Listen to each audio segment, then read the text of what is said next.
नमस्कार बच्चों, हम आपको कहानी सुना रहे हैं अनोखा अतिथि। और इसके तीसरे पार्ट में आज हम आपको बताने वाले हैं कि आगे कहानी में क्या हुआ।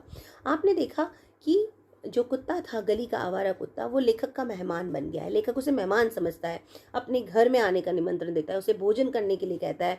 लेकिन शुरू शुरू में वो मना कर देता है क्योंकि उसे डर है कि वो लोग जो है उसे भोजन नहीं देंगे। लेकिन जब लेखक अपने घर के नौकरों को कहता है कि इसे भोजन कराइए और घर में बहुत सारा भोजन बच जाता है, तो उन्हें पता चला कि भाई घर का जो बचा हुआ भोजन है वो कुत्ते को नहीं मिलता है। इसलिए नहीं मिलता है क्योंकि वो सारा का सारा भोजन जो है गाँव उनकी जो बाग की माली की स्त्री थी, पत्नी, वो ले जाती थी।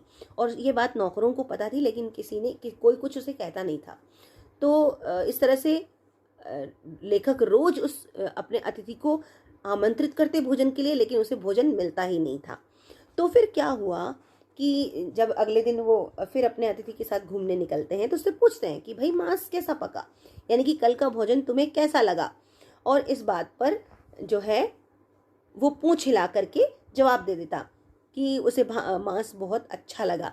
और लेखक समझते कि इसने कल ज़रूर भोजन किया होगा।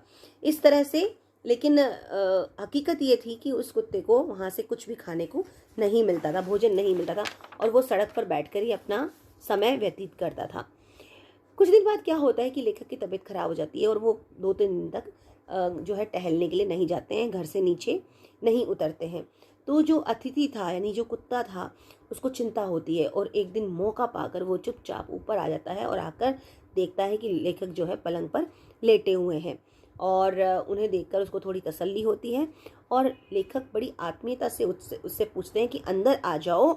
लेकिन वो बाहर खड़ा खड़ा ही पूंछ हिलाने लगता है। तब लेखक उससे पूछते हैं कि तुमने कुछ खाया, आज तुमने कुछ खाया। बड़े ही प्रेम से उससे पूछते हैं। और ये बात सुनते ही उस कुत्ते की आंखें गीली हो जाती हैं, उसकी आंखों में आंसू आ जाते हैं।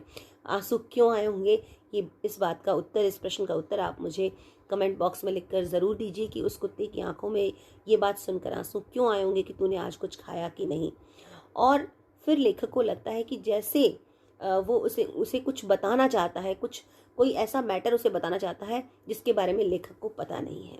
वो कुछ उसके सामने कुछ सच्चाई रखना चाहता है, कुछ नालिश करना चाहता है। नालिश का मतलब होता है मुकदमा या सच्चाई।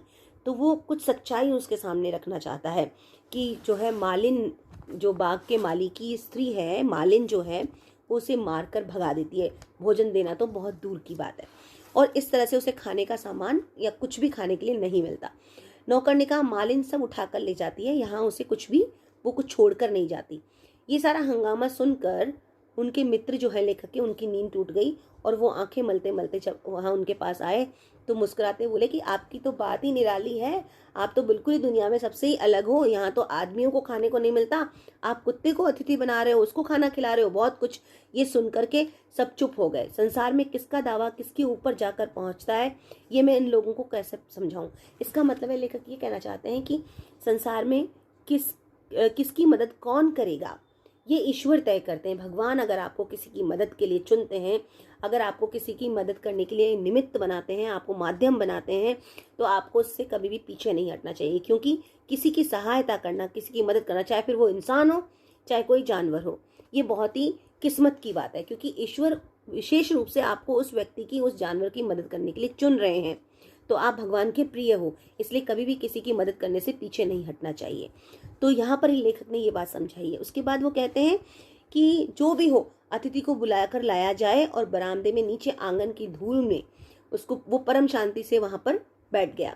अब उसका मालिन से डर चला गया था। वो समझ गया था कि अब मुझे मालिन से डरने की जरूरत नहीं है। तीसरा दिन भी निकल गया। ऊपर के बरामदे से उन्होंने देखा कि अतिथि इस तरफ देखता हुआ चलने के लिए नीचे तैयार खड़ा है और मेरे टहलने का इंतजार कर रहा है। उनका शरीर थोड़ा कमजोर था अभी, क्योंकि बीमारी से उठे थे। तो लेकिन अब उनका देवघर से विदा होने का समय आ गया था। इसलिए 1-2 दिन बहाना करके और रुके रहे और आज सवेरे ही उन्हें वापस जाना है, इसलिए वो सामान बांधने लगे। आगे क्या हुआ, उस कुत्ते का क्या हुआ, क्या लेखक वहां से चले गए, इस कहानी में और आगे क्या हुआ है, जानने के लिए आपको अगले वीडियो का इंतजार करना पड़ेगा। लेकिन उससे पहले मैं फिर कहूँगी कि चैनल को सब्सक्राइब कीजिए, बेल आइकन को प्रेस कीजिए ताकि नए वीडियोस की आपको जानकारी मिले। और हाँ, अपने दोस्तों के साथ, अपने फ्रेंड्स और फैमिली मेम्बर्स के साथ इन वीडियोस को ज़रूर शेयर